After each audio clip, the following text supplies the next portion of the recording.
Shalom teman-teman, pada kesempatan kali ini saya akan menjelaskan tentang soteriologi.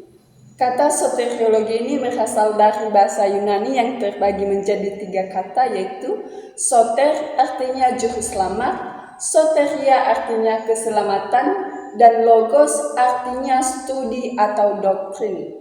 Jadi secara sederhana soteriologi adalah cabang teologi sistematika yang mempelajari karya keselamatan Allah bagi manusia melalui Yesus Kristus dan penerapannya dalam kehidupan orang percaya.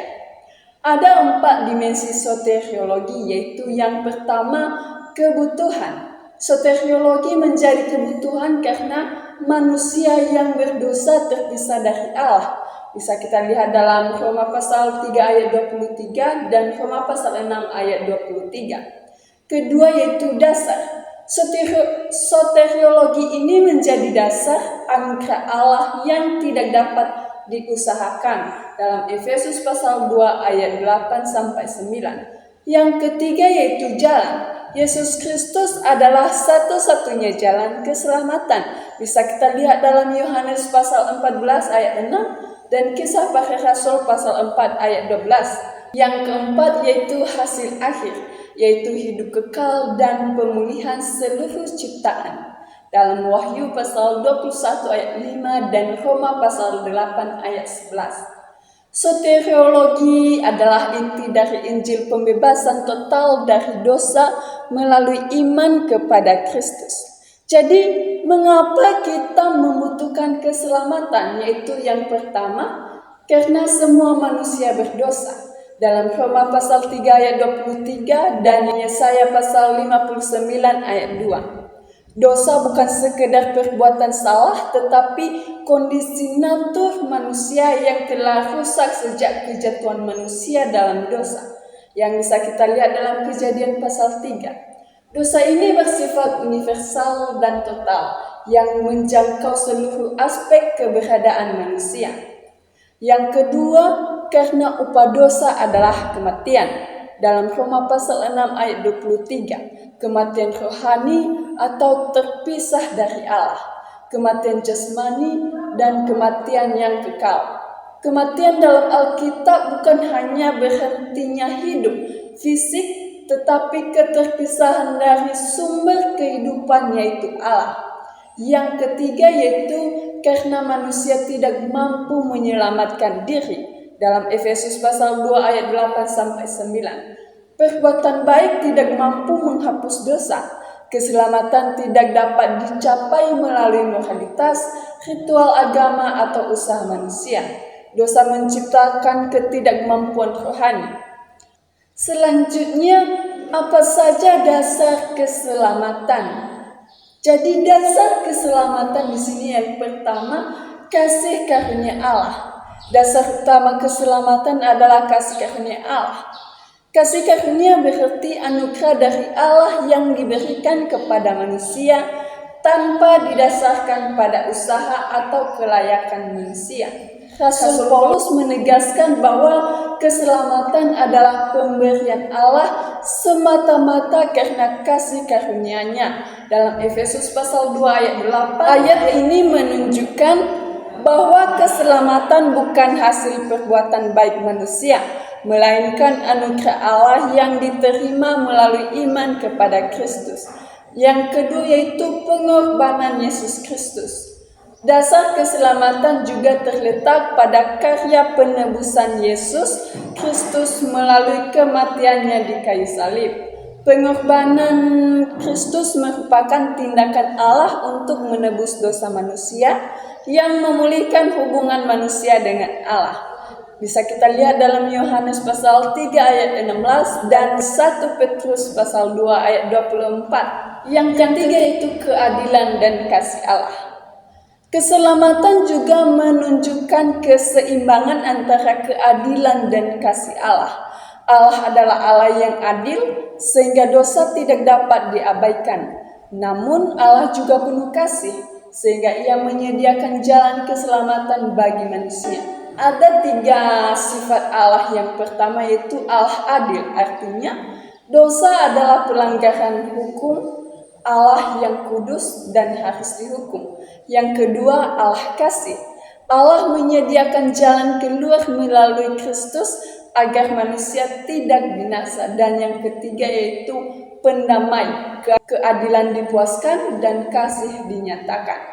Jadi dasar keselamatan adalah kasih karunia Allah yang dinyatakan melalui karya penebusan Yesus Kristus di kayu salib.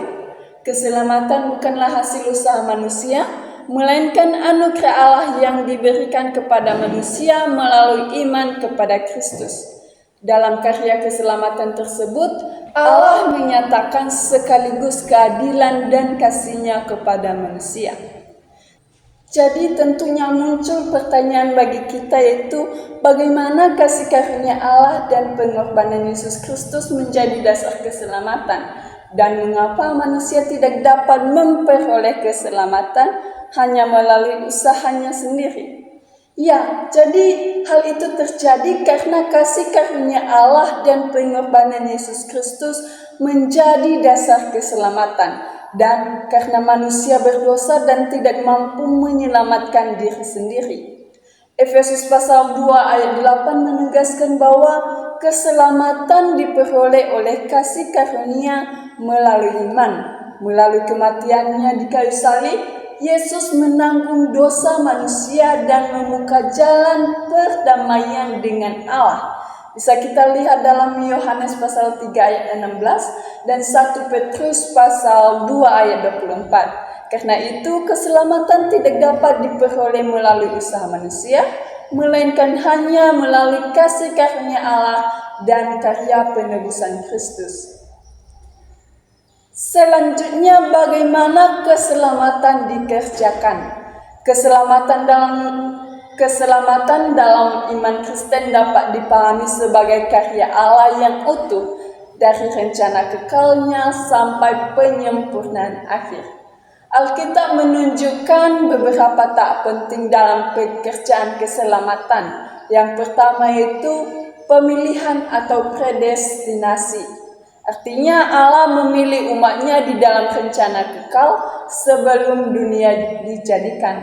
Bisa kita lihat dalam Efesus pasal 1 ayat 4. Yang kedua, penebusan. Kristus menebus manusia melalui darahnya, membayar harga dosa dan membebaskan manusia dari hukum serta kuasa dosa. Dalam Efesus pasal 1 ayat 7. Keselamatan menjadi mungkin karena karya Kristus, khususnya kematian dan kebangkitannya. Ketiga, panggilan dan pertobatan. Allah memanggil manusia melalui pemberitaan Injil. Lalu manusia dipanggil untuk merespon dengan iman dan pertobatan. Dapat kita baca dalam Kisah Para Rasul pasal 2 ayat 38. Yang keempat, pembenaran atau justification. Pembenaran adalah tindakan Allah menyatakan orang berdosa benar di hadapannya karena iman kepada Kristus. Dalam Roma pasal 5 ayat 1. Manusia tidak dibenarkan karena perbuatan baik, tetapi karena iman kepada Kristus. Yang kelima yaitu kelahiran baru atau regeneration. Kelahiran baru adalah karya Roh Kudus yang memberi hidup rohani kepada orang yang mati dalam dosa. Dalam Yohanes pasal 3 ayat 3. Tanpa kelahiran baru, manusia tidak dapat melihat dan masuk ke dalam kerajaan Allah. Yang keenam yaitu pengudusan atau sanctification.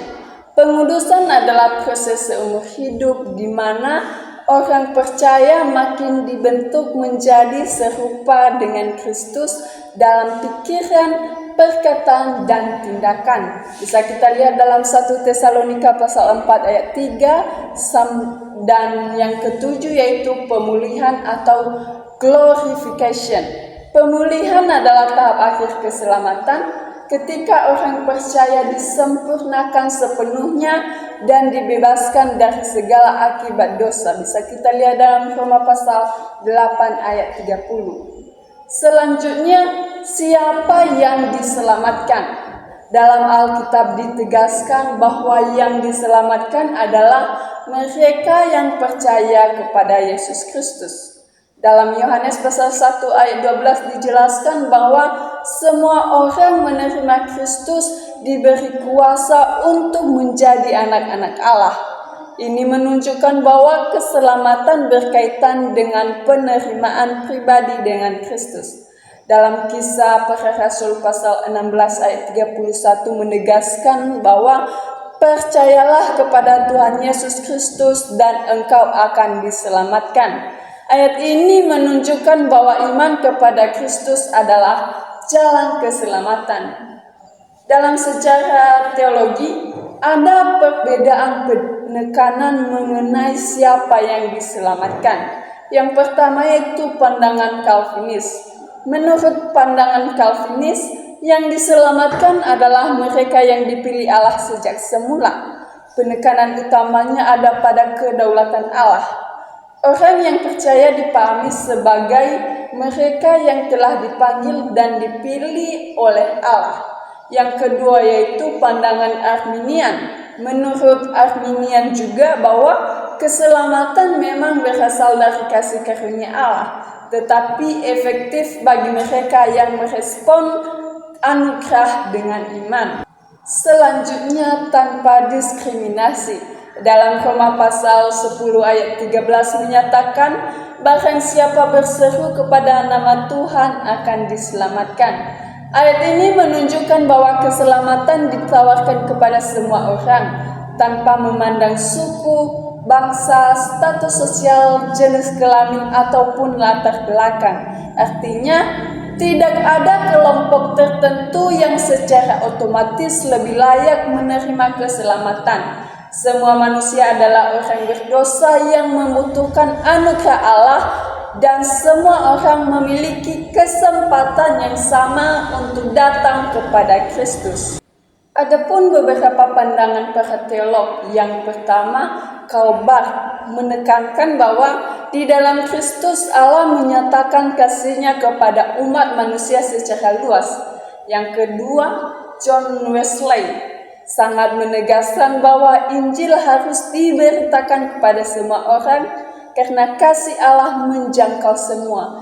Yang ketiga, F.F. Bruce melihat bahwa Roma pasal 10 ayat 13 sebagai penegasan bahwa keselamatan terbuka bagi siapa saja yang datang kepada Tuhan dengan iman. Selanjutnya, dapatkah keselamatan itu hilang? Ada beberapa pandangan tentang hal ini. Yang pertama yaitu pandangan tidak dapat hilang. Pandangan ini mengajarkan bahwa orang yang sungguh-sungguh diselamatkan akan tetap dipelihara oleh Allah sampai akhir. Keselamatan tidak bergantung pada kekuatan manusia, tetapi pada kesetiaan dan kuasa Allah sendiri. Bisa kita lihat dalam Yohanes pasal 10 ayat 28 dan Roma pasal 8 ayat 38 sampai 39. Pandangan yang kedua yaitu dapat ditinggalkan atau kondisional. Pandangan ini mengajarkan bahwa seseorang yang telah menerima keselamatan tetap harus bertekun di dalam iman. Jika ia dengan sadar, terus-menerus dan sengaja meninggalkan Kristus, maka ia berada dalam bahaya kehilangan bagian dalam keselamatan. Dalam Ibrani pasal 6 ayat 4-6 memberikan peringatan keras terhadap mereka yang pernah mengecap karunia surgawi lalu murtad. Dan dalam 2 Petrus pasal 2 ayat 20-21 menggambarkan bahwa keadaan orang yang setelah mengenal jalan kebenaran kemudian berbalik lagi.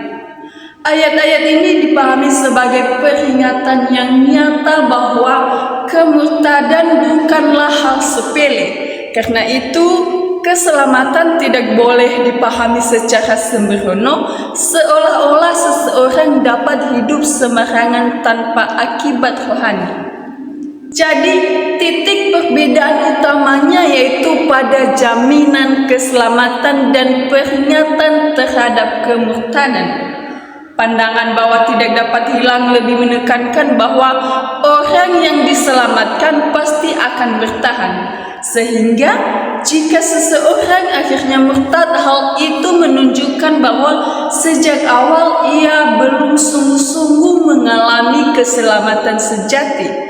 Sedangkan pandangan bahwa dapat ditinggalkan menekankan bahwa peringatan-peringatan Alkitab ditunjukkan kepada orang percaya secara nyata, sehingga kemungkinan jatuh dari iman harus dipandang dengan serius. Jadi kesimpulannya bahwa pandangan keselamatan dapat hilang menegaskan bahwa keselamatan sejati tidak dapat hilang karena dijamin oleh kuasa Allah. Sebaliknya, keselamatan dapat ditinggalkan menegaskan bahwa orang percaya harus tetap bertekun sebab ada kemungkinan jatuh ke dalam kemurtadan. Meskipun berbeda dalam penekanannya, kedua pandangan ini sama-sama mengajarkan bahwa keselamatan adalah karya anugerah Allah dan bahwa iman sejati harus terlihat dalam kehidupan yang bertekun. Karena itu, pendekatan pengajaran yang sehat ialah menegaskan bahwa keselamatan sejati akan menghasilkan ketekunan dalam iman dan kesetiaan kepada Kristus sampai akhir. Jadi, yang menjadi tujuan akhir keselamatan yaitu yang pertama, mengantar orang pada persekutuan kekal dengan Allah. Dalam Wahyu pasal 21 ayat 3-4 digambarkan bahwa Allah akan bersama umatnya dan tidak ada lagi maut, duka cita, tangisan ataupun penderitaan. Ini menunjukkan bahwa puncak keselamatan adalah persekutuan sempurna dengan Allah dengan umatnya. Kedua yaitu membawa orang percaya pada kemuliaan akhir. Keselamatan mencapai kesempurnaannya dalam glorifikasi, yaitu saat orang percaya dimuliakan bersama Kristus. Dalam Roma pasal 8 ayat 30 menyatakan bahwa mereka yang dibenarkan Allah juga dimuliakannya. Yang ketiga yaitu untuk kemuliaan Allah. Tujuan tertinggi dari keselamatan adalah kemuliaan Allah. Dalam Efesus pasal 1 ayat 12 mengatakan bahwa orang percaya ditentukan supaya menjadi puji-pujian bagi kemuliaan Allah. Dengan demikian, keselamatan bukan terutama berpusat pada manusia, tetapi pada penyataan kasih, anugerah, kuasa, kemuliaan Allah. Jadi, keselamatan bertujuan agar hidup orang percaya menjadi puji-pujian bagi kemuliaan Allah sekarang dan selama-lamanya.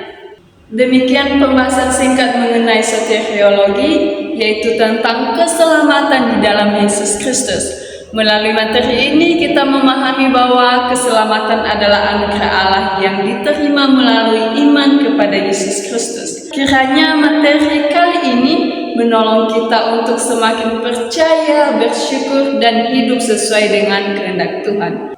Saya Pentakosta Hani Daily mengucapkan terima kasih telah menyimak video saya hingga selesai. Demikian saja, Shalom.